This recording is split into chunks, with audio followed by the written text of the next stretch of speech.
अस्सलामुअलैकुम, welcome to Pakeezah kitchen. कैसे हैं आप तमाम लोग? उम्मीद करती हूँ खैरियत से होंगे। तो आज हम बनाएंगे इंतहाई मज़ेदार नरम जूसी टिक्का बोटी। तो टिक्का बोटी जो है बकरा ईद पर ख़ास तौर पर बनाई जाती है। तो जब इसे घर में बनाया जाता है तो कभी कभी कुछ लोगों की जो टिक्का बोटी होती है वो सख्त होती है, हार्ड होता है। उसका गोश्त जब खाते हैं तो आपके दांतों और मसूड़ों को वो तकलीफ़ देता है। तो आज आपको वो तरीका बताऊंगी जिससे आपकी जो टिक्का बोटी है नरम और मुलायम बनेगी। तो चलिए स्टार्ट करते हैं। बिस्मिल्लाहिर्रहमानिर्रहीम।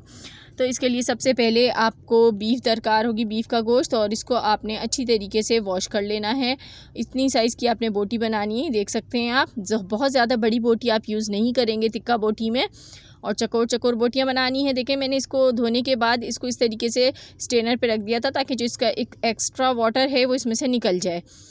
तो इसके बाद जो है आपने इसको एक बॉल में डालना है, और अब हम इसमें कुछ चीज़ें ऐड करेंगे इस पे मसाले के लिए। तो हमने यहाँ पर लहसुन अदरक का पेस्ट इसमें शामिल करना है।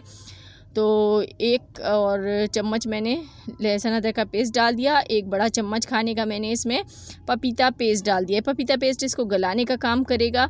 तो ये 1.5 चम्मच मैंने डाल दिया है, और साथ ही हम इसमें एक छोटा खाने का चम्मच नमक डाल देंगे।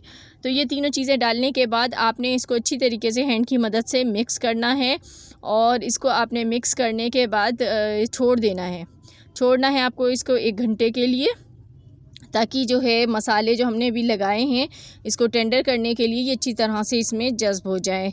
तो मैं इसको कवर कर देती हूँ 1 घंटे के लिए। तो देखिए 1 घंटा हो चुका है, और जो हमारा जो है ये टेंडर हो चुका है यहाँ पे काफ़ी हद तक। तो इसमें आप डालूँगी आधा खाने का चम्मच धनिया पाउडर, आधा खाने का चम्मच रेड चिली पाउडर, और ज़ीरा पाउडर आधा खाने का चम्मच, काली मिर्च का पाउडर चौथाई खाने का चम्मच, चाट मसाला आधा खाने का चम्मच,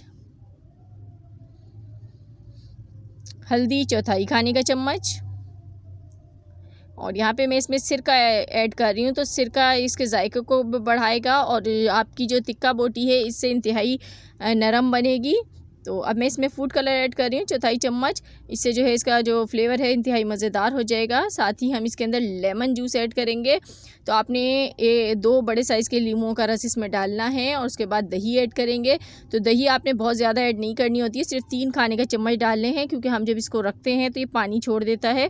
तो मसाला इस तरीके से बोटियों पर से जो है वो अच्छी तरीके से लग नहीं पाता है, उतर जाता है। तो आप इसमें दही जो है वो कम ही ऐड कीजिएगा, लेमन जूस आपने थोड़ा सा ज़्यादा ऐड करना है। तो इसको अच्छी तरीके से आपने मिक्स करना है ताकि हर बोटी पे मसाला अच्छी तरीके से लग जाए। और अब इसके अंदर मैं ऐड करूँगी कुटा हुआ धनिया। तो ये जो है बहुत अहम चीज़ है टिक्का बोटी की, इससे बहुत अच्छी खुशबू आती है टिक्का बोटी में। तो आपने 1 चम्मच भर के बड़े वाला कुटा हुआ धनिया डालना है। साथ ही मैंने इसमें ऑयल डाल दिया है 1 खाने का चम्मच। तो ये भी ज़रूरी है इसमें डालना। तो ये चीज़ें आपने इसमें मिक्स करनी है, और इसको अच्छी तरीके से मिक्स कर लीजिए। उसके बाद आपने इसको छोड़ देना है, ओवरनाइट छोड़ दीजिए, या फिर आप इसको 7 से 8 घंटे के लिए छोड़ दीजिए। इसको कवर कर दीजिए, फ्रिज में रख दीजिए, और 1 घंटे तक हम इसको मैरिनेट होने के लिए छोड़ देंगे।